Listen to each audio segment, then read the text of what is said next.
Hello everyone, welcome to our channel and today we will start a series. इस series में जो हम हैं बहुत सारे क्वेश्चंस प्रैक्टिस करेंगे जितने पॉसिबल हो पाएंगे और ये जो आपको बोर्ड एग्जाम्स में बहुत बहुत मदद करेंगे। तो इस सीरीज़ को पूरा फॉलो करिएगा। इसमें एज मैनी पॉसिबल हम बहुत सारे क्वेश्चंस डिस्कस करेंगे जिसका आज ये पहला पार्ट है। तो इसमें हम क्लास 10th का chapter how do organism reproduce, आज हम इसके बारे में कुछ क्वेश्चन डिस्कस करेंगे। तो चलिए स्टार्ट करते हैं।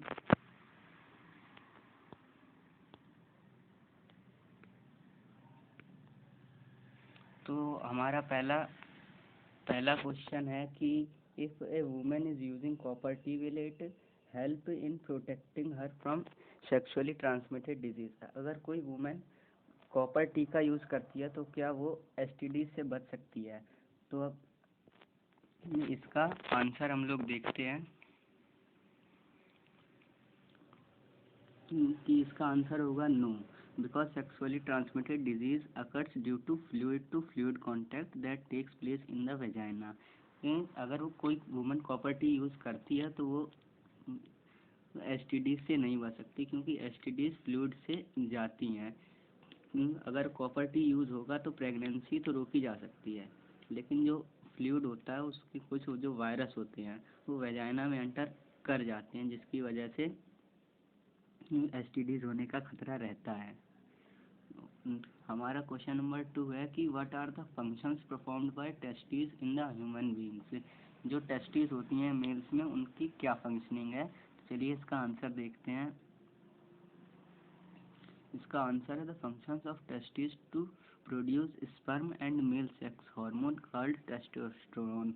जो हमारी टेस्टिस हैं वो स्पर्म बनाती हैं और एक मेल सेक्स हार्मोन होता है जिसका नाम होता है टेस्टोस्टेरोन। जो इसके दो फंक्शंस हैं। ये जो क्वेश्चंस हैं वेरी शॉर्ट आंसर टाइप्स में आ सकते हैं, तो आने वाली वीडियोस में हम इसके शॉर्ट क्वेश्चंस और लॉन्ग क्वेश्चंस भी डिस्कस करेंगे।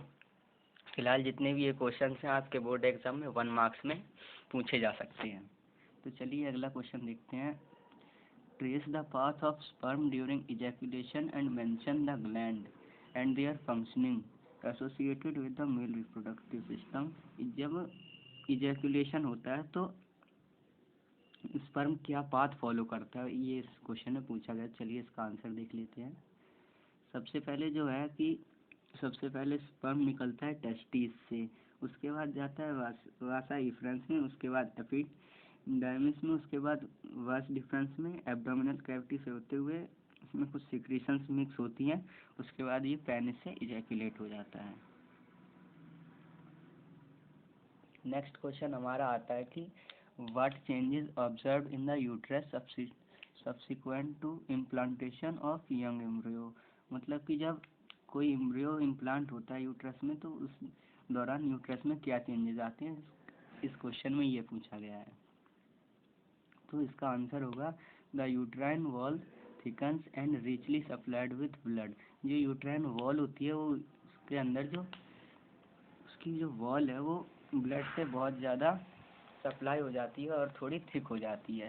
ये special tissue is called placenta which develops which connects embryo to the uterine wall and provide nutrients and oxygen to it. ये मतलब कि प्लेसेंटा होता है, एक टिश्यू होता है, वो डेवलप हो जाता है एम्ब्रियो और यूट्राइन वॉल में, जिसके द्वारा कि न्यूट्रिएंट्स और ऑक्सीजन एम्ब्रियो को दी जाती हैं। प्लेसेंटा के द्वारा न्यूट्रिएंट्स और ऑक्सीजन दी जाती हैं। अब न्यूट्रिएंट्स जाता कैसे है? सबसे पहले मदर से वो प्लेसेंटा में जाता है न्यूट्रिशन, और न्यूट्रिशन प्लेसेंटा में जाने के बाद एम्बिलिकल कॉर्ड में जाता है, उसके बाद बेबी के अंदर पहुंच जाता है। तो चलिए अपना नेक्स्ट क्वेश्चन देखते हैं। क्वेश्चन नंबर 5 में ये पूछा गया है कि what is clone and why do offsprings found by asexual reproduction exhibit remarkable similarities. ये है कि क्लोन क्या होता है और जो एसेक्सुअल रिप्रोडक्शन से ऑफस्प्रिंग बनता है उसमें रिमार्केबल सिमिलैरिटीज क्यों होती हैं। चलिए इसका आंसर देख लेते हैं। आइडेंटिकल और exactly similar copies of individuals called clones. मतलब जो एकदम ही सिमिलर कॉपीज होती है ना इंडिविजुअल्स की, उन्हें क्लोन कहा जाता है। Since they possess exact copies of DNA of their parents. जो पेरेंट्स का डीएनए होता है उसकी एग्जैक्ट कॉपीज होती हैं। ये इसलिए क्लोन रिमार्केबल प्रॉपर्टीज शो करते हैं। हमारा नेक्स्ट क्वेश्चन है कि what is the full form of these following things. तो इनकी फुल फॉर्म आपको सीधे सीधे याद करनी पड़ेंगी, जो कि हैं ये लिखी हुई हैं, आप इनको देख लीजिएगा और याद करिएगा, ये बोर्ड एग्जाम से पूछी भी जा सकती हैं। हमारा नेक्स्ट क्वेश्चन आता है what provides nutrition to human sperm, state the genetic constitution of sperm. कि हमारे ह्यूमन स्पर्म्स को क्या न्यूट्रिशन देता है मूव करने के लिए। जो इसका आंसर हो जाएगा कि सिक्रेशन फ्रॉम सेमाइनल वेसिकल। तो सेमाइनल वेसिकल से सिक्रेशन निकलता है, वही ह्यूमन स्पर्म्स को मदद करता है मूव करने में और उनको न्यूट्रिशन देता है।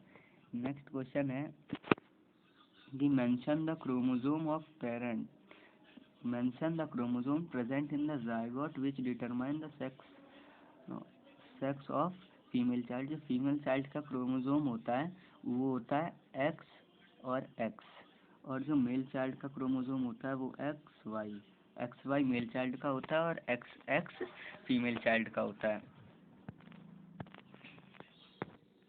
नेक्स्ट क्वेश्चन है where the zygote located in the flower after fertilisation.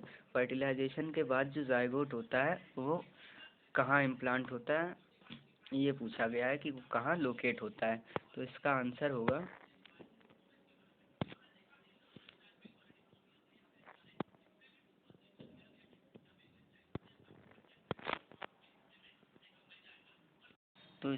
हो जाएगा कि zygote is located inside the ovule which is present in ovary. Zygote जो है वो ओव्यूल में प्रेजेंट होता है और जो ओव्यूल होता है वो ओवरी के अंदर पाया जाता है। तो चलिए अपना नेक्स्ट क्वेश्चन देखते हैं।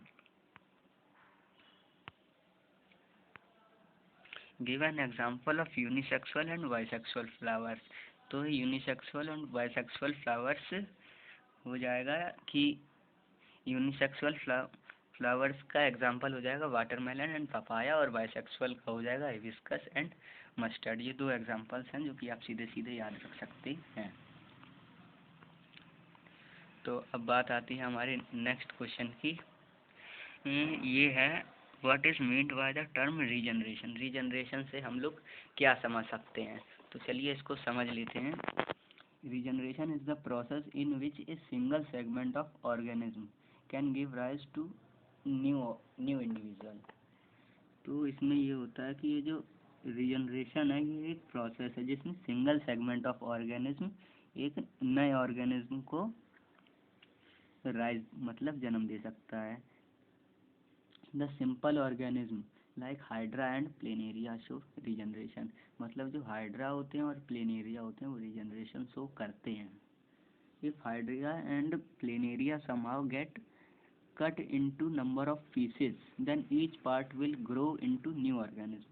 मान लीजिए कि हाइड्रा और प्लेनेरिया मतलब किसी तरीके से एनी हाउ कट गए, मान नंबर ऑफ पीसेस में बट गए, तो उनका जो हर एक ईच पार्ट होगा वो एक नया ऑर्गेनिज्म जनरेट कर देगा। Thank you for watching. मिलते हैं अपने नेक्स्ट सेशन में, और याद रखिएगा कि इसके आगे और भी क्वेश्चन आएंगे, तो आगे का सेशन देखना ना भूलिएगा।